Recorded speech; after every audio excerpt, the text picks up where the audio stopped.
दोस्तों, हम में से बहुत साधक ऐसे होते हैं जो साधना तो करते हैं, लेकिन उनके मन में यह विचार होता है कि हम जितनी साधना करते हैं, हमें उसके अनुरूप फल प्राप्त नहीं होता है।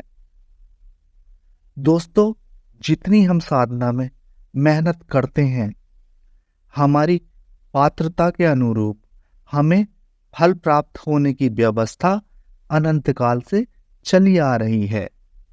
लेकिन बहुत से साधक हमारे ऐसे होते हैं जो चाहते हैं कि एकदम से ही परिणाम आ जाएं।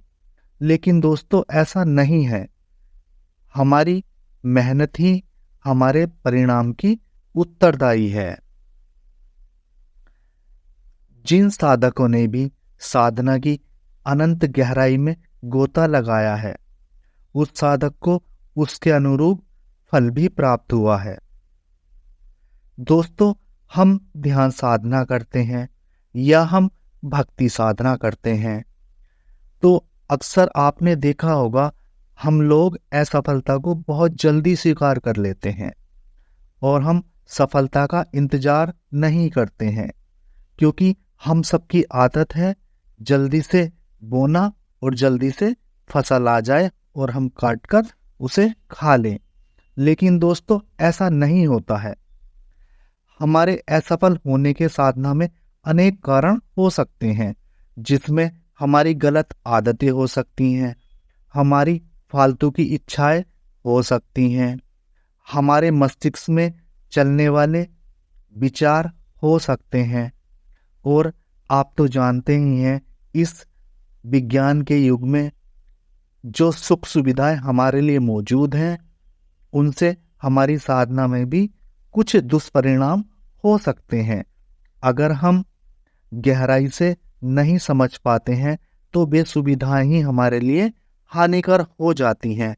लेकिन जब साधक थोड़ी सी गहराई में जाने लगता है, तो जो वस्तु उसके लिए आज असुविधाजनक है, वही उसके लिए कल सुविधाजनक बन जाती है।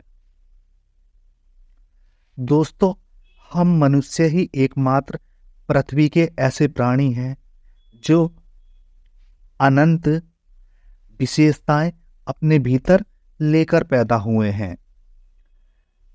अगर कोई इस संसार में सबसे ज्यादा क्रियाशील है, तो वह मनुष्य ही है। दोस्तों, जितनी क्रियाशीलता हम अपनी साधना में बढ़ाते हैं, उतना ही हम फल पाने के अधिकारी हो जाते हैं। आप ऐसे समझिए, मनुष्य एक बाग की तरह है, जिसके अंदर अनंत प्रकार के आध्यात्मिक पेड़ हैं। कहने का सार इतना है, जिसके भीतर अनंत आध्यात्मिक विशेषताएं मौजूद हैं। जिस प्रकार बाग में अनेक प्रकार के वृक्ष मौजूद होते हैं, उसी तरह मनुष्य के भीतर भी अनेक आध्यात्मिक विशेषताएं मौजूद होती हैं। यदि कोई मनुष्य चाहे तो उन विशेषताओं को व्यवस्थित भी कर सकता है और विकसित भी कर सकता है। लेकिन हम साधारण मनुष्य अपनी चित्त वृत्तियों में ऐसे उलझ जाते हैं और उन्हें इस प्रकार खुला छोड़ देते हैं, जिस पर हमारा कोई अधिकार नहीं होता है। दोस्तों, अपनी चित्त वृत्तियों पर अंकुश न पाने के कारण हमारे भीतर अज्ञानता का स्तर बढ़ता चला जाता है। साधना का यही काम है। साधना हमारे भीतर यही परिवर्तन करती है। साधना द्वारा हम अपने मन और शारीरिक प्रवृत्तियों को सुव्यवस्थित करने लगते हैं। दोस्तों, हमारा जीवन कल्प वृक्ष की भांति है, जिसके भीतर अनेक संपदाएं और शक्तियां छुपी हुई हैं। अगर हम साधारण मनुष्य को उन शक्तियों का, उन विशेषताओं का लाभ लेना है, तब हमें साधना करनी पड़ेगी और वह सब हमें साधना से ही प्राप्त होंगी। साधना हमारे जीवन के समस्त गलत वृत्तियों को और फालतू के विचारों को व्यवस्थित कर देती है, जिसके कारण हम अपने जीवन में बहुत ज्यादा गति करने लगते हैं। साधना के मार्ग पर चलकर जब हम अपने भीतर की साधना को इतना विकसित कर लेते हैं, तब हम एक अलग ही लोक में जीवन यापन करने लगते हैं। साधना हमारे भीतर की कुवृत्तियों को नष्ट करती है और सद्वृत्तियों को उजागर करती है। जो भी व्यक्ति साधना करता है वह संसार में भी गति पाता है और आध्यात्म में भी गति पाता है। दोस्तों, जो भी साधक साधना करता है वह जिस दिशा में भी कदम बढ़ाएगा उस दिशा में उसे एक के बाद एक सफलता प्राप्त होती चली जाएगी। आप ऐसे समझिए जैसे किसान अपनी फसल को बोता है, अपनी फसल को सींचता है, तब उसके बाद जाकर उसे फल प्राप्त होता है। किसान का कर्म क्षेत्र उसका खेत ही होता है। इसी प्रकार भक्ति में भगवान कर्म क्षेत्र होता है और ध्यान में हम स्वयं कार्य क्षेत्र होते हैं।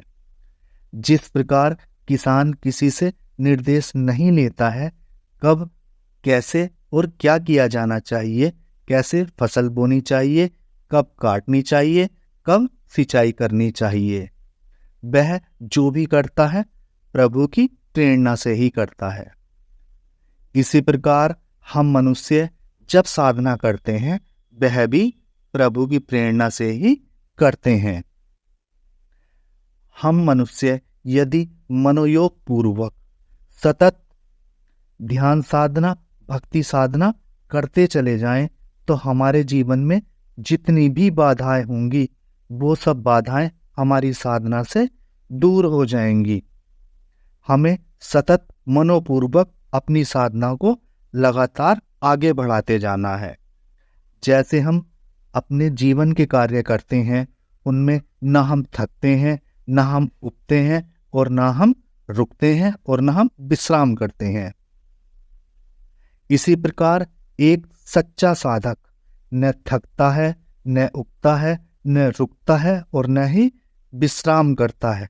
बस उसे एक ही धुन होती है, मुझे परब्रह्म को प्राप्त करना है, मुझे अपनी वास्तविक सच्चाई जाननी है, मुझे उस परमपिता परमात्मा को जानना है। दोस्तों, संसार का कार्य क्षेत्र बाहर है, साधना का कार्य क्षेत्र भीतर है। साधना द्वारा हम करते क्या हैं? साधना द्वारा जो हमारे भीतर अनमोल खजाना छुपा हुआ है, हमारे अंदर अनंत दैवीय क्षमताएं मौजूद हैं, साधना द्वारा हम उन्हीं क्षमताओं को और दैवीय प्रवृत्तियों को पाते हैं। जो भी साधक साधना करते हैं उन्हें साधना को बोझ समझकर नहीं वरन कर्तव्य समझकर साधना करना है। दोस्तों, जैसे एक दिन में ना तो कोई गायक बन सकता है और एक दिन में ना ही कोई पहलवान बन सकता है, बस इसी प्रकार साधना है। हर सच्चे साधक को साधना का नियमित अभ्यास करना पड़ता है। साधना से मिलने वाली आत्मतुष्टि मानकर नियमित साधना करते रहना चाहिए। कोई भी साधक नियमित साधना करेगा तब उसकी मनोस्थिति बदलती चली जाएगी। जिस प्रकार मनुष्य को प्यास बुझाने के लिए पानी की आवश्यकता पड़ती है, उसी प्रकार चेतना को जगाने के लिए हमें नियमित साधना की आवश्यकता पड़ती है। जैसे मनुष्य रोज धन पाने के लिए प्रयास करता है, ऐसे ही व्यक्ति को जागरण पाने के लिए नियमित साधना करनी पड़ती है। दोस्तों, एक सच्चे साधक को इसी प्रकार साधना को नियमित करते रहना चाहिए। दोस्तों, आज की वीडियो आप सभी को कैसी लगी कमेंट करके जरूर बताएं। आप सभी को नमस्कार।